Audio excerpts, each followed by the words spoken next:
Members of the deaf and hearing impaired community are teaming up with corporate and not-for-profit groups to lobby for more funding. It's being timed to coincide with the federal election campaign. The chair of Deafness Forum Australia, David Brady, is with us now. David, there's a great case to be made for greater inclusion of those who are deaf and hearing impaired. What specifically are you seeking from the major parties this election campaign? Thank you for having me today. Before I start, I'm actually deaf myself. I have moderate to profound hearing loss and I wear behind-ear hearing aids and I rely on lip reading. Deafness Forum Australia and a coalition, as you just mentioned, are urging our politicians to consider making hearing the next national health priority. And it's about bringing together not only just deaf and hard of hearing or hearing impaired people, but people with ear disorders as well.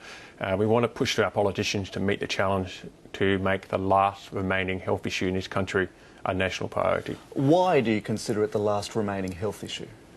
That is a big question you have to ask the politicians themselves, why it hasn't been tackled, why it hasn't been met. And for a long time, our sector's been asking for this. And the reason why we come together is because we believe that we have to make the move. We have to make the change for this to happen. If we don't make it happen, no one else is going to. And we're talking about 1 in 6 Australians. That's almost 4 million right now. This is 2016. They said it could be 1 in 4 Australians probably in the next 10 to 20 years. And our sector is very concerned and we want this change to happen. And you've amounted that cost to $11 billion per year, a cost to the economy. That's $11 billion is from the asset economics. It's taken about 2006, I believe, and it's one of those figures that $11 billion is a lot of money. The government, if they don't take this issue right now, that $11 billion could multiply. And the last week we all heard about the budget, economics. If they don't meet the challenge of hearing health today, what costs are going to be in the future? So talk us through some of those elements in this 6-point plan that you're releasing ahead of the election campaign. Well, we know that hearing health campaign, in this campaign, to break the sound barrier, it's a campaign. It's a long and arduous process. We have to meet the state and federal governments through COAG.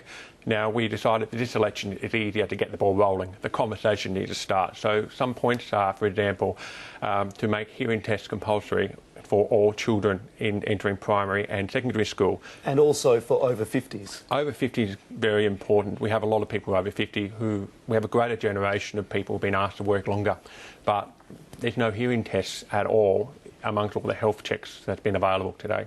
And speaking of working longer, use of hearing aids as well, which are not tax deductible. Yes, and these hearing aids for myself, they're about $7,000, probably a lot more. Like many, we're looking at almost 2 million Australians in the workforce today are unable to claim this on tax. I find it astronomically appalling because we use them for work. We need to engage. If we can't claim like computers and phones, then how can we be productive for Australia?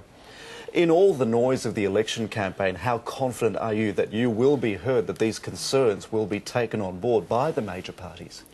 I can say that we've got 4 million Australians, we've got 4 million families, we've got Australians who are deaf, hard of hearing, have ear disorders. We've got the great community of professionals, from interpreters to audiologists and community people. I'm just saying to everyone out there that this is their campaign. It's been silent for so long and that's where we got the barrier from and that's why we need to break it. And we're telling the politician, where's your compassion? Meet this last great challenge.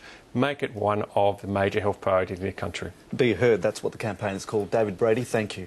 Thank you very much. Generations of Australians